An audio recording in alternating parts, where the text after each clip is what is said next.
মায়ের দীক্ষিত সন্তান স্বামী অশেষানন্দের স্মৃতিকথা। একদিন আমি গোলাপ মাকে বলেছিলাম, শ্রীমা স্থূল শরীরে থাকার সময় আমি যদি সঙ্ঘে যোগ দিতাম তাহলে তার সেবা করতে পারতাম। গোলাপ মা তখন কথায় কথায় বলেছিলেন, কে তাকে বুঝতে পেরেছে? আমি মায়ের এত কাছে কাছে থেকেছি, তবুও তাকে বুঝতে পারিনি। এই বলে তিনি নিজেই আমাকে ঘটনাটি বললেন। শ্রীরামকৃষ্ণ দক্ষিণেশ্বর থেকে যখন শ্যামপুকুর চলে গেলেন, তখন গোলাপ মা কারো কাছে শুনিলেন যে শ্রীমা ঠাকুরকে খুব বেশি খাওয়াচ্ছিলেন বলে ঠাকুরের অসুখ বেড়ে যাচ্ছিল। তাই ঠাকুর রেগে শ্যামপুকুর চলে গেছেন। একদিন মায়ের কানে কথাটা যেতেই মা সঙ্গে সঙ্গে সমস্ত পথ পায়ে হেঁটে শ্রীরামকৃষ্ণের কাছে উপস্থিত হলেন এবং তাকে জিজ্ঞাসা করলেন, তুমি নাকি আমার সেবায় অসন্তুষ্ট, সেই জন্য নাকি তুমি শ্যামপুকুর চলে এসেছো? মায়ের কথা শুনে শ্রীরামকৃষ্ণ স্তম্ভিত। বললেন, এরকম কথা কে বলেছে? শ্রীমা বললেন, তিনি অমুকের কাছে শুনেছেন যে গোলাপ মা এরকম বলেছেন। এই কথা শুনে শ্রীরামকৃষ্ণ ভীষণ রেগে গেলেন। বললেন, সেই বামনি আসুক দেখি এখানে, আমি ওকে উচিত শিক্ষা দেব। যখন শ্রীরামকৃষ্ণ ক্রুদ্ধ হতেন, কেউ তার কাছে এগোতে পারত না। এই ঘটনার ঠিক পরদিনই গোলাপ মা ঠাকুরের কাছে গেছেন। শ্রীরামকৃষ্ণ তাকে জিজ্ঞাসা করলেন, তুমি এরকম কথা বলেছ? যাও ওর কাছে গিয়ে ক্ষমা চাও। ও যদি তোমার উপর অসন্তুষ্ট থাকে তাহলে আমার কাছেও তোমার ঠাঁই হবে না। তারপরে শ্রীরামকৃষ্ণ বললেন, সারদা সরস্বতী সাধারণ মানবীর মতো দেখতে হলেও ও আসলে জগন্মাতা স্বয়ং, যার কৃপা কটাক্ষে মানুষের জ্ঞান লাভ সম্ভব। ও অবতীর্ণা হয়েছে মানুষকে ঈশ্বর জ্ঞান দান করতে, জগৎকে আলোর সন্ধান দিতে। গোলাপ মা আমাকে বলেছেন, ঠাকুরের এই কথা শুনে তিনি শ্যামপুকুর থেকে সারা রাস্তা কাঁদতে কাঁদতে দক্ষিণেশ্বরে এসেছিলেন। সেখানে শ্রীমায়ের পায়ে লুটিয়ে পড়ে বলেছিলেন, মা দয়া করো, তুমি আমায় ক্ষমা করো।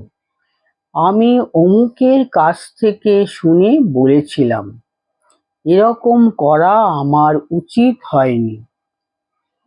ঠাকুর আমার উপর খুব রেগে গেছেন। তুমি যদি ক্ষমা না করো, তিনি আর আমাকে তাকে দর্শন করার অনুমতি দেবেন না। শ্রীমা তার পিঠে মৃদু চাপড় দিয়ে বললেন, ভুলে যাও গোলাপ, ভুলে যাও। তুমি তো আমার মেয়ে। মা কি কখনো মেয়ের উপরে রাগ করতে পারে? ঠাকুরকে বলো, আমি তোমার উপর সম্পূর্ণ খুশি।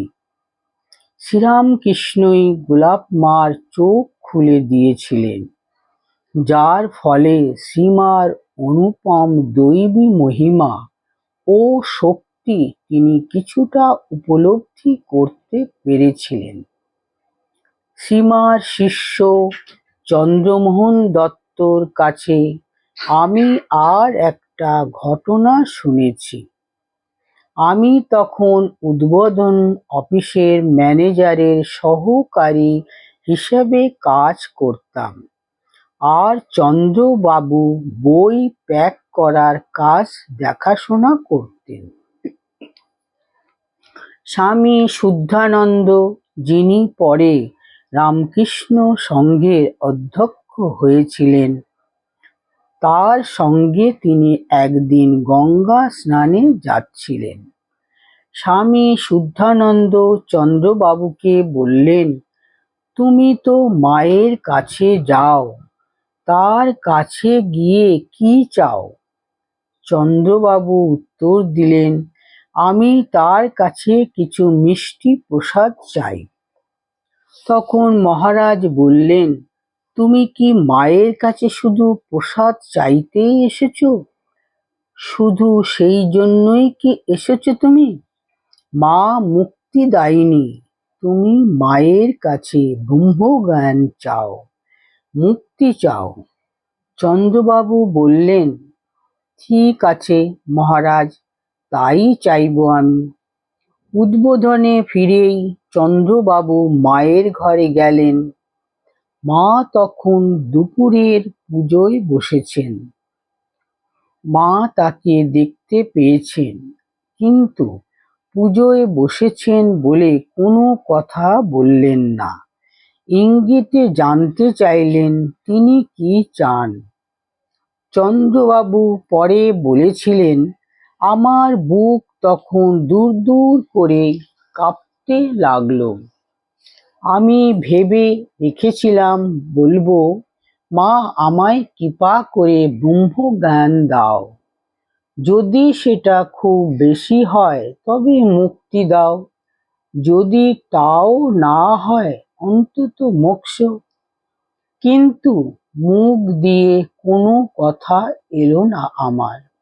দম বন্ধ হয়ে আসছে মনে হতে লাগলো। কোনো মতে বলে ফেললাম, প্রসাদ চাই মা।